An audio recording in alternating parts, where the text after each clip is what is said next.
Hi everyone. Today we're going to talk a little bit, just for fun, about heaven. A little bit more about heaven. So I'm just going to. I've discussed heaven in previous videos, and I invite you to look at those. And in this video, I'm going to talk a little bit more about what I experienced and saw at in heaven at the time of my enlightenment, when I experienced or remembered, if you will, the creation of my soul at that level, which was composed of the Archangel Raphael, of Shiva, and of a Buddha. So, what I wanted to talk about, and I've talked a lot about this previously, so I won't get too much into that. But I did want to provide some information about some stuff I haven't talked about much. And that is basically the light of God that descends in heaven. So heaven, as I've discussed, has multiple levels and multiple spheres as well. So you have different spheres. If you want to look at a sphere, basically look at it in the way of a creation, almost like a loka, if you will, but not lokas that are basically interdependent. Okay. We're talking about, for example, moving from one creation, one world, one existence to another. And at the level of heaven, there are different spheres, and some of them, as an archangel, as I started off as the archangel, before the creation of my soul and body. I recruited Shiva and the Buddha, and together they all met in heaven at the sphere where the angels live, and basically where what you would call the enlightened masters, where Jesus lives. You have basically an elevator. There's an elevator. It's actually an elevator, and you go into it, and you can program what level of heaven you want to go to, because within the same sphere, there's multiple levels. So you can go down, and levels are basically, picture worlds worlds in themselves. So heaven is very vast. There's enough room for everyone, and that's the sphere where the angels actually are at the top level of that sphere, and I call that the heaven of the heavenly creatures, of the angels, basically.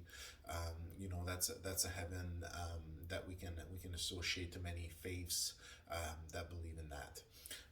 Now, there's also different spheres. There's the sphere of the Buddhas, where the archangel traveled. As an archangel, I traveled and recruited a Buddha. And in that sphere, the Buddhas have their own, I'd like to say planet, picture a sphere, with complex. It's in heaven. It's different. They exist differently, where they, in the void, are meditating in the air, basically, floating in the air. So that's the sphere of the Buddhas. There's also the sphere of Shiva, or Rudra, as I call him at that level, who lives in his sphere with his attendants, and he lives in a wooden lodge. It has a fireplace and all that. So that's at the level of the heavens. Okay, so picture, Jesus is there now, and there's a body that exists there, but it's not a body that's multi-loka existent. It's a body that's its own loka, and it's in itself separated. It's a heaven loka, although it is connected in a sense to the field of the vibrationary field of enlightened symbols. Okay, so when you do become enlightened, your vibration goes to the field of enlightened symbols. If you have real enlightenment, you see the strips move down, and basically it stops on a symbol, which becomes your symbol, which is your symbol, and it lights up. It enlightens the symbol, and then it happens on the second strip too. So until you've had that experience with the strips, you haven't had what is really called enlightenment. Okay, and then you actually experience at that point many, many, many different things, as well as your symbol entering the field of enlightenment, the vibrationary field where everything's going on at that level, and above which there is the chain of infinity, which is basically governing, if you want, in a sense, the development of all the stories. Okay? And of all creation. Okay? Which I joined. where you create your link. I created my link on the chain, and then I had the option of closing off the chain or leaving it open, and I left a half link. So I invite anyone who thinks they're up to the challenge of proving themselves, and create and joining us on the chain of infinity. Apart from that, what I wanted to talk about, let's go back to what I really want to talk about initially, heaven. Okay, so lots of different, which we just talked about, spheres, all that. An archangel can travel across spheres, okay, from one level of heaven to the next. Interestingly enough, a Buddha cannot travel. So a Buddha needs an archangel, for example, to come and get him and bring him to the other sphere. Okay, just different abilities, different training and different things. Archangel, the arc, it can arc between the spheres, travel between the spheres. That's the meaning of archangel. Shiva can also travel between spheres. So when Shiva arrived in heaven, he did not need to be brought there, if you will. He could travel there by himself. In heaven, it's actually a locked realm to avoid anyone from coming to travel there that shouldn't belong there.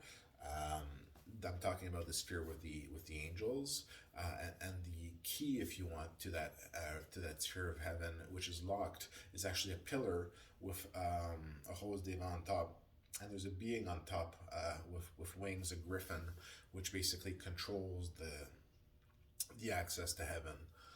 At that point, the lock that's on that. Getting into details.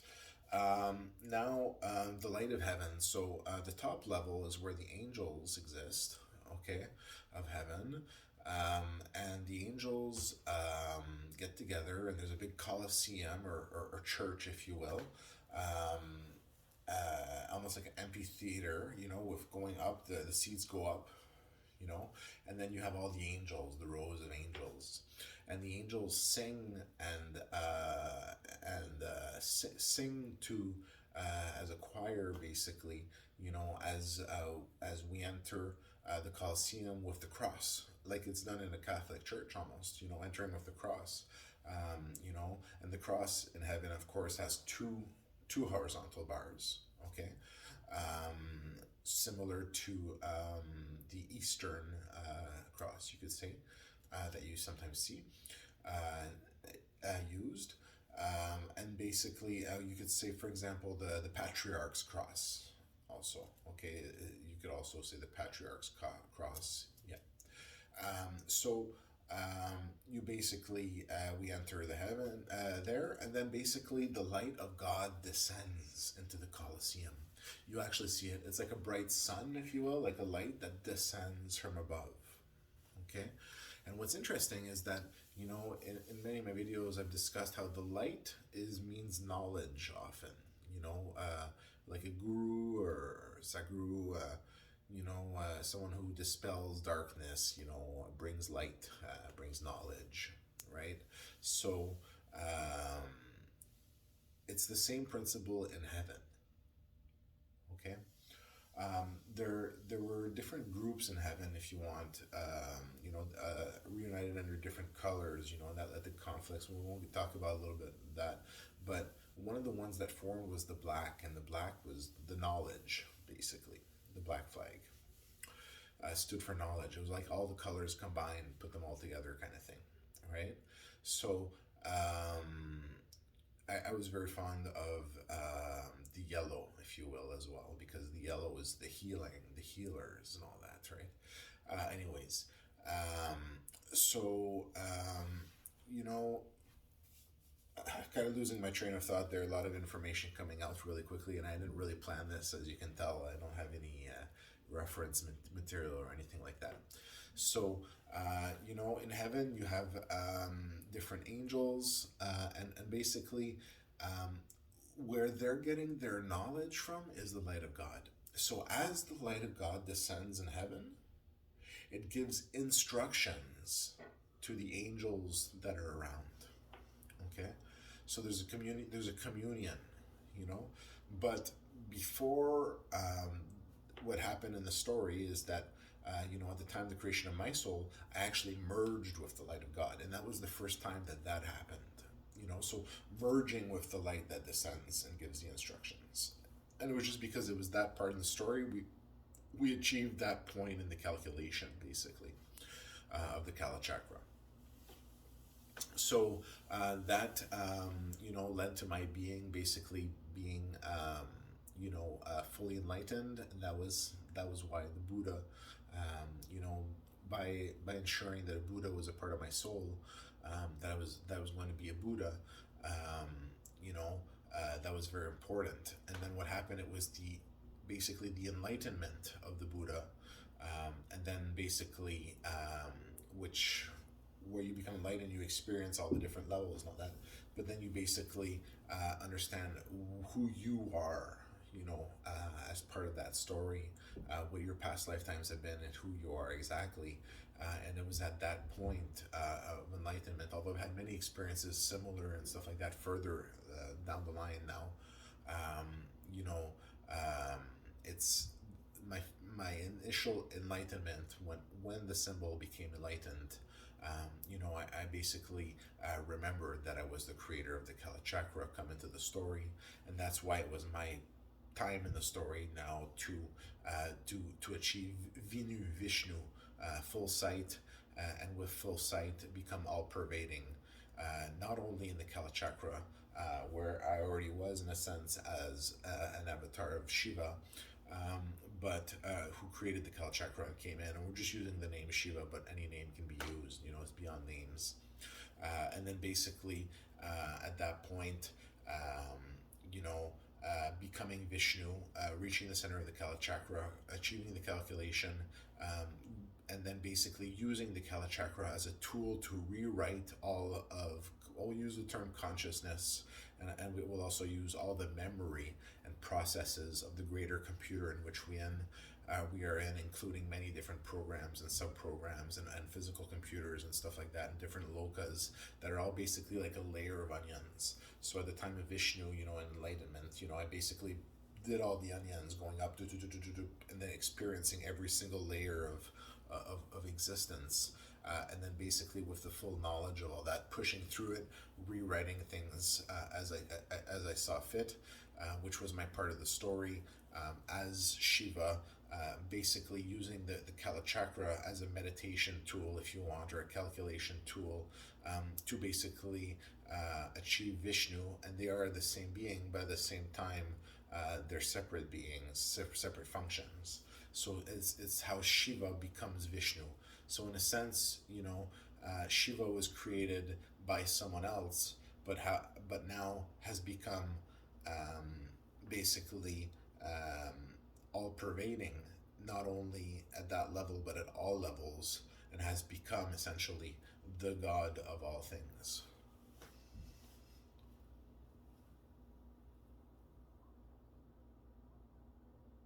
So, anyways, yeah. So sorry for the pause there. That's basically it. So, all that to say, it's very complex. And basically, what you're looking at the level of heaven, to get back to that once more, is you're looking at all the angels taking instructions from the light of heaven that comes above, basically, because the light represents the knowledge. So the knowledge, basically. So you can say it almost in a way, like almost like people might meditate to try to get, to commune, with the divine or something like that. It's the same principle. The light comes down in heaven, and the angels gain knowledge from the light of heaven, and others can come too. From all levels of heaven and all that. Okay, so that basically is what guides the initiatives. Okay, of the angels, and the people in heaven, because the angels basically, are very active, in what they do. So that talks a little bit more about heaven. I'm trying to think about some other stuff that could be interesting. Talking about heaven. Heaven has very, very, very, very advanced technology. Basically, you can look at it in a way where their technology has basically taken away all issues. So everything is basically perfect, in heaven. That's the heaven, where you have the angels, and many, many, many, many, many, many more. Many people go as in all realms of, in all spheres of heaven. it's basically depending on your culture, your tradition, your religion, what's the best fit for you at the time of moving on. you know Now we've talked about how you get to heaven. So at the time of your death, you'll have basically what is called the judgment in your heart. It's basically no one's pulling out your heart or anything like that. What it basically is, you're going to end up in a body basically after life. You'll end up there in a room, and then you'll see a version of me that'll come up, and that'll start interviewing you about your life, and we're going to go over all the different elements of your life. And if you were an evil person that hurt others and all that stuff, you might end up in hell, and then after that you'll suffer, and then you'll be deleted. And if you were a good person, well, you might be up for reincarnation, so you can further your spiritual pursuits or anything like that, or what you'd like to achieve in body. And then basically, the other option is moving on to a realm of heaven, which is really wonderful in itself. So that's basically how it works. And at the level of basically attaining Vishnu, I basically was all pervading in the computer, and I basically rewrote everything, even outside the Kala Chakra, to operate within the functionality of what had been programmed within the Kala Chakra. So basically, you think, one's above, one's one it's downward programming, but actually, it's all within the same computer. So when one level of downward programming takes over, basically, it becomes the center, if you want, or the top, and that's what basically happened to the lokas in which I am present. That basically, took priority, if you want. So at that point, enlightenment, unbelievable experience. It changes your life forever. I invite all of you to practice your practice, and to basically go see, who you are. You can see your past lifetimes, who you've been, and basically. The sky's the limit as much as you can achieve. Don't be disappointed if you don't necessarily achieve everything that I describe as far as experiences go. Everybody has their own unique experience, but I thought I'd put all these videos out, which I've been doing, to kind of provide a record of enlightenment, so that anyone who comes looking, might be able to find a direct source of information, just to kind of confirm, if they went through an experience that's similar or something like that. Just kind of reassure them in a sense that, it's an experience in itself that's valid. So thanks everyone for listening today. I'll cut it off at that. Lots of information always to share, and thanks again for listening.